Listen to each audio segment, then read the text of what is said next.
بلوچستان میں دہشت گرد حملے کن سے اور کیسے کرائے جاتے ہیں؟ وطن دشمن خارجی کس کے اعلی کار ہیں اور نوجوانوں کو کس طرح استعمال کر رہے ہیں؟ نوجوانوں کو دہشت گردی کا ایندھن بنانے کے لیے نارکو ٹیرر کا حربہ استعمال کیا جا رہا ہے۔ دوستوں اور ساتھیوں، میں ہوں شہزاد چودھری مارگلا نیوز کے ساتھ۔ امید ہے بخیر ہوں گے، خوش و خرم ہوں گے۔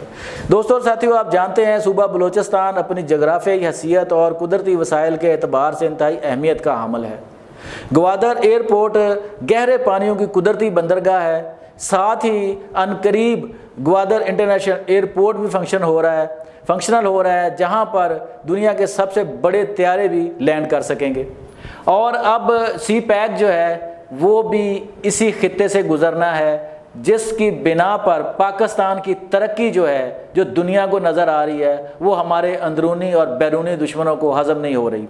شاید یہی وجہ ہے، بلکہ حقیقت ہی یہی ہے کہ بلوچستان پچھلے طویل عرصے سے خانہ جنگی اور دہشت گردی کا شکار ہے۔ ہمارے ایک انتہائی سینئر اخبار نویس، تجزیہ کار اور کالم نگار نسیم الحق زادی صاحب اس حوالے سے بڑے معتبر اخبار نویس ہیں کہ وہ بڑی گہری نظر رکھتے ہیں بلوچستان میں دہشت گردی کی صورتحال کے حوالے سے۔ انہوں نے اپنے ایک حالیہ کالم میں، جو ہمارے پاس مارگلا نیوز میں بھی پرنٹ ہو رہا ہے آنے والے شمارے میں، اس میں انہوں نے 2-3 نکتے بڑے اہم بیان کیے ہیں، جو میں یہاں پہ بیان کرنا، ان پر کچھ تبصرہ کرنا چاہوں گا۔ ان میں سے ایک یہ ہے کہ یہ جو دہشت گرد تنظیمیں ہیں نا، آپ نے ماضی میں دیکھا ہے کہ جب فرنٹیئر کی سائٹ پہ ساری دہشت گردی پاکستان میں آ رہی تھی، پنجاب اور پھر آگے کراچی تک جا رہی تھی، تو اس میں جو استعمال ہونے والا ایندھن تھا، نوجوان جو تھے نا، خود کش حملہ آور ہوتے تھے، بامبار ہوتے تھے، وہ جو مدرسے ہیں، جو مذہبی مدرسے ہیں، ان کے طالب علم ہوتے تھے۔ وہ غریب گھروں کے اور ناخواندہ طالب علم تھے، جن کو دہشت گرد تنظیمیں جو ہیں وہ اپنے مقاصد کے لیے استعمال کر رہی تھیں۔ اب بلوچستان میں اس کے برعکس صورتحال جو ہے نا وہ بن رہی ہے۔ یہ جو نقطہ نسیم الحق زادی صاحب نے اٹھایا ہے نا، اب وہ بڑا اہم ہے کہ وہاں پہ دہشت گرد تنظیمیں، وائلنس والی تنظیمیں جو ہے نا، جنہوں نے قتل و غارت گری کا بازار گرم کیا ہوا ہے پورے بلوچستان میں، اور وہ ہمارے پڑھے لکھے نوجوانوں کو جو ہے وہ استعمال کر رہی ہیں۔ ان کی پینیٹریشن یہاں تک بڑھ گئی ہے کہ کالجز، یونیورسٹی تک وہ پہنچ گئے ہیں۔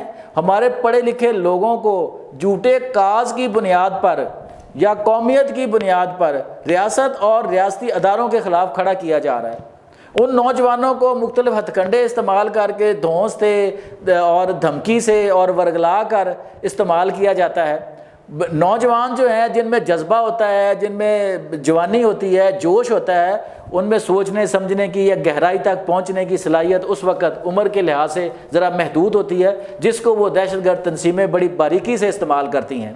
استعمال ہونے والے نوجوانوں کو بھی نہیں پتہ ہوتا کہ وہ کس گنونے کاز کے لیے استعمال ہو رہے ہیں، لیکن ان کو اس طرح ٹریپ کر لیا جاتا ہے کہ وہ یہی سمجھتے ہیں کہ وہ حق اور سچ پر ہیں۔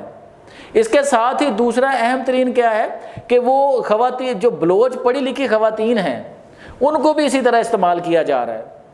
2-3 نام میں آپ کے سامنے رکھتا ہوں، آپ تھوڑا سا ذرا اس پہ خود بھی سرچ کر کے دیکھیے گا۔ مارنگ بلوچ صاحبہ ہیں، اسی طرح شاری بلوچ ہیں، سمیہ قلندرانی ہیں، یہ ساری پڑھی لکھی خواتین تھیں جن کو اسی طرح ٹریپ کیا گیا اور پھر ریاست اور ریاستی اداروں کے خلاف کھڑا کر دیا گیا۔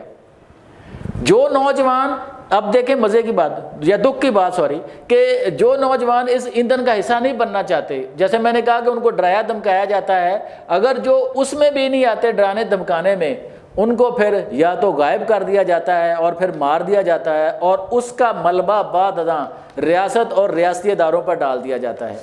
بے شمار جو مسنگ پرسنز ہیں، جب تحقیق کی جاتی ہے تو پتہ چلتا ہے کہ وہ جو مارے گئے لوگ ہیں یا جو غائب شدہ لوگ ہیں، جن کے نام پر شور و غوغا کیا جا رہا ہوتا ہے، وہ ایسے ہی نوجوان تھے جن کو ان دہشت گرد گروپوں نے خود ہی اغوا کیا یا خود ہی مار دیا۔ اچھا دوستو، اب اس کے ساتھ سوشل میڈیا کو استعمال کیا جا رہا ہے۔